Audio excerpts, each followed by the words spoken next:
Hello, my friends. Hi.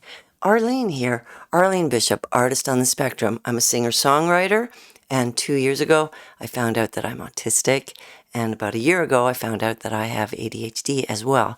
And I'm 60 now, so I'm looking at what the heck that means. And right now, I'm in burnout, and this is the first time I've been on camera. I don't know, in a while, maybe a month or more, something like that. I've been having a rough time. Yep.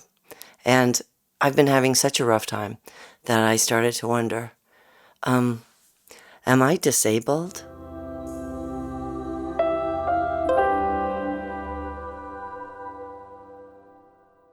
All right. I don't want to be taking away anything from people who are disabled, for whom I have a tremendous amount of respect, and I don't even know why I said that. You know what? I'm not going to edit this. I'm just going to talk because I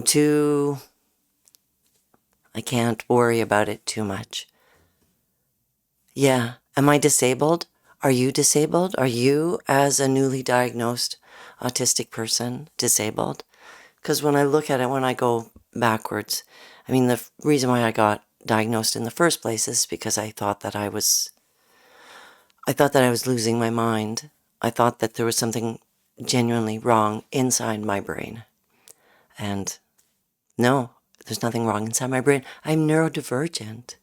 Yeah, which explained all the mysteries for me.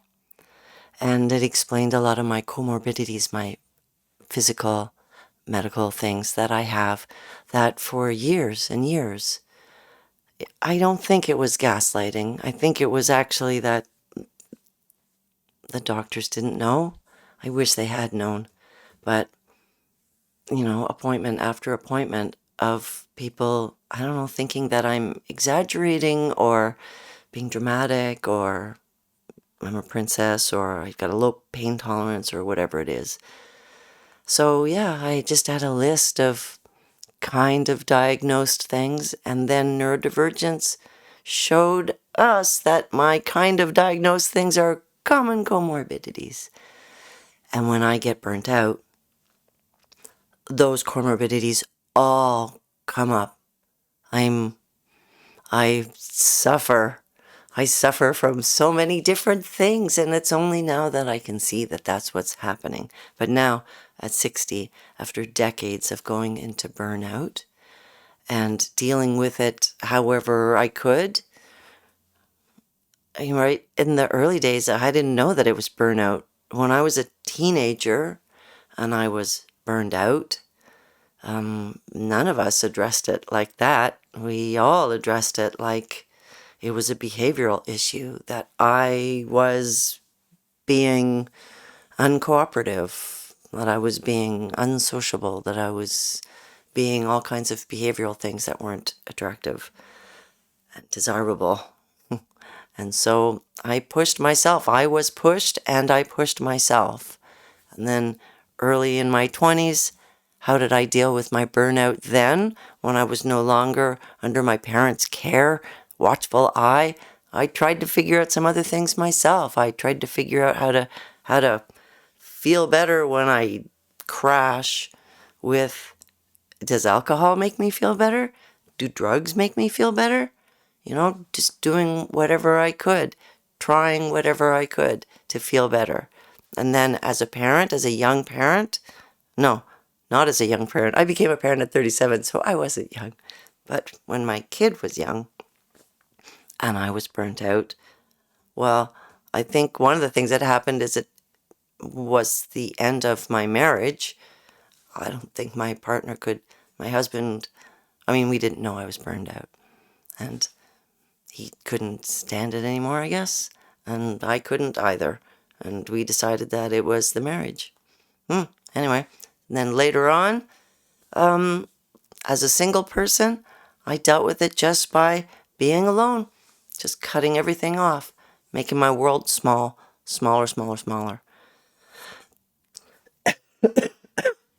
Pardon my cough. Then, when I began a new relationship with my lovely person now, my sweetheart, who understands my brain a lot better and who has been on this trip with me. What are we doing? Well, he's giving me whatever accommodations seem to come up, which means, for example, that this summer I didn't go very frequently north. I did go sometimes, but I didn't go very frequently. I used to go every weekend. I went, I don't know, once a month, maybe more, once every 3 weeks, and not for very long. And when I was there, I had a bit of a rough time almost every night trying to get comfortable, sleeping in the car, just weird stuff. I mean, you know what it's like, I think, as an undiagnosed person. You get all these, well, I can only talk for myself, all these discomforts. I'm so uncomfortable. The world just feels so wrong. The conversation that I'm in is confusing, or the daylight is too bright, or the sounds are too much, or the schedule is convoluted, or it doesn't make sense, or the plan is, there is no plan and I need to know what the plan is, or it's completely out of the blue and I don't know what's going on, and I've lost track of what I was talking about, except to say that things are always coming up, things are always changing and always shifting, and I've really started to realize that a thing that I really need is routine. I mean, I know that, but now I know it. I know it. I need routine. I think because I need to, I don't know, gauge my energy. When I have routine, I can see a window in my routine where I want to do things. And I'm not sure what happens when I'm coming out of burnout. Is it because I'm rested enough? I'm sleeping more. Yep. I'm going to bed, wow, crazy early. I basically give myself about a 12-hour window to sleep, and I'm getting 8 hours. Sometimes, pretty good amount of the time, which, saying that aloud right now, just jinxed it, because that's how my brain works. My brain will now not allow me to sleep for 8 hours. Hey, maybe it'll allow me to sleep for more. I shouldn't have said that out loud either. Okay. Also, I've been really careful with my food. Hey, here's a tricky thing.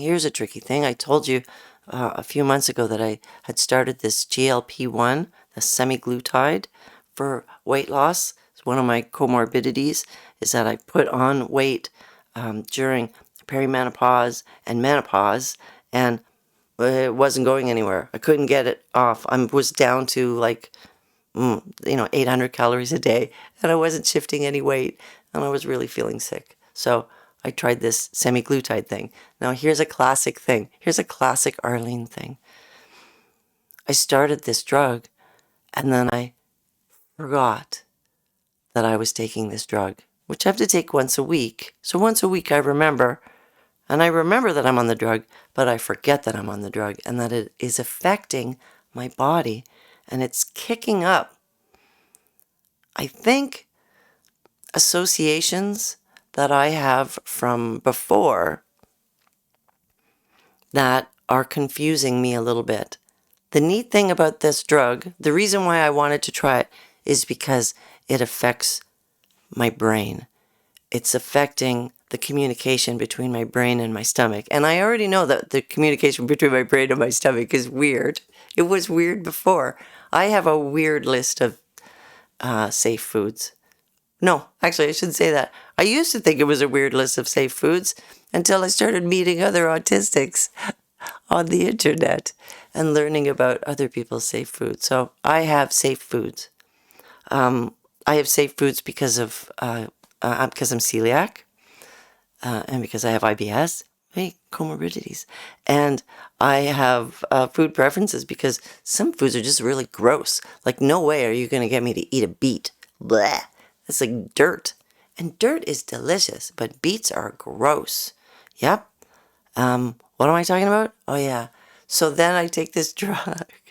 and it affects the messaging. So I'm trying to learn now. I suddenly realize, oh, I feel nauseated, not because I'm anxious. It's because I'm on this drug, and one of the side effects is nausea. Yeah. Isn't that weird? But it made me realize, it helped me to realize that when my stomach in the past has been all nauseated and tense, and that was anxiety. I didn't realize that was anxiety. I knew that I was experiencing anxiety up in my head. I didn't know that I was experiencing it in my body and in my stomach. Anyway, a couple weeks ago, I came to the realization that I'm taking this drug and I need to pay closer attention to what's going on. So, hey, I gave myself another project. I didn't realize it, but I gave myself another thing to do. Yeah, I'm talking about, I just wanted you to see my face. I wanted to see your face. How are you? Are you okay? And hey, thank you to everybody who has subscribed. Hey, there's 250 subscribers to this channel, which is a lot of people. If you were all here with me, we wouldn't fit. And that would be so awesome. Wouldn't that be nice? But if you haven't subscribed yet and you're thinking about it, if you want to help me try to get to a point where I can monetize this channel as I'm learning. I don't know that it's worth anything really now because I'm still learning things. But please subscribe and help me do that. Because I'm thinking now, the reason, right, I was talking about being disabled. Am I disabled? Are we disabled? Is the fact that I can't follow a map, does that make me disabled? That I get lost all the time? That that I'm not reliable anymore? I was talking to my friend and my employer about this. I said that I was upset because I wondered, like, I don't think I'm reliable anymore. And that feels like a big failing to me. I always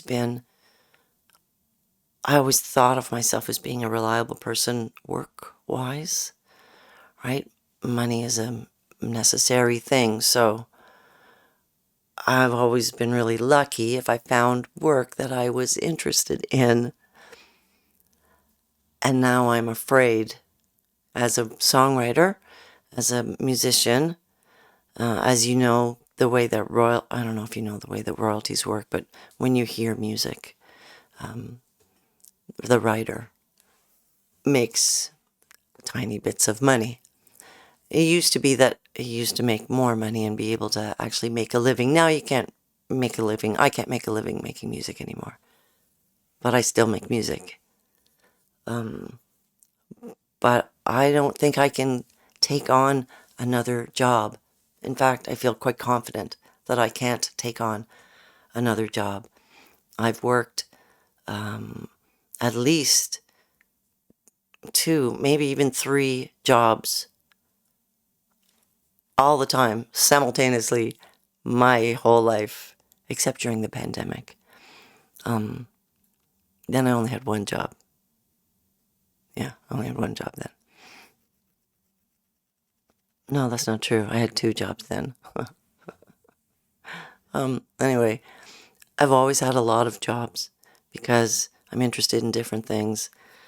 And I don't know, that's just always the way it's been. And I've always fit things in together. Maybe it's a full-time job and a part-time job and music. It's always music. Music is always happening. That always takes time, which I forget about. And now these videos, which I love making these videos, and they take time. So now there's this job, but this job I actually like. And as I learn about autism and what it means and what these traits have meant, and as I'm asking this question again, am I disabled? Am I disabled because I don't think I can get another job? Maybe I can get a job, but I can't keep it. If you expect me there on every Tuesday, I might not be able to do it on Tuesday. I might have a stupid headache. I might have an awful headache that I might be wrecked. Yeah. Am I disabled? Am I disabled because I can't accept restaurant invitations without getting all freaked out? Am I disabled because I can't go to industry parties and meet with other people in my industry without getting freaked out because of the loud noises and the bright lights and the loud talking? Yeah. Am I? Am I? Huh. Am I disabled because I struggle financially? And then does it matter? Does it matter? Does it matter that I'm disabled at 60? I mean, in Canada, I don't even really know. I know that children in school can have accommodations and extra help at school, which is awesome. Kids with diagnosis and neurodivergence and other educational requirements. And I know that in the workplace, yeah, with disabilities in Canada, yeah, you can request accommodations and so forth.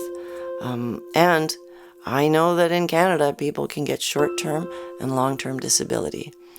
And I don't see that for myself in the future.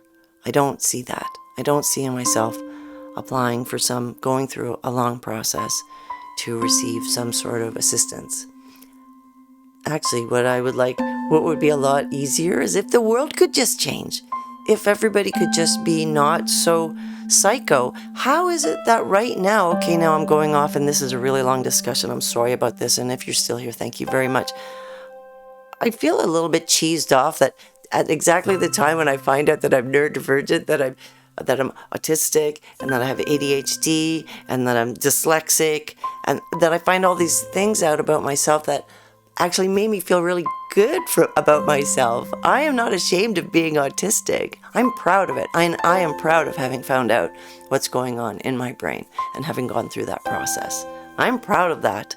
I'm proud of what I've achieved and what I want to achieve. And I love the way my brain works a lot of the time. And I think the times that my brain doesn't work in a way that suits me is because the world doesn't suit me.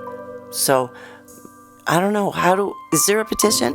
What do we do? How do we do this? How do I change the world? Because at precisely the time that I found out this amazing news about myself and I'm meeting these wonderful people, so many wonderful people in this community, suddenly there's this wave that says that to know what's going on in your brain is woke, and that it's bad, and that in fact there's something terribly wrong with it, and in fact it should be eradicated.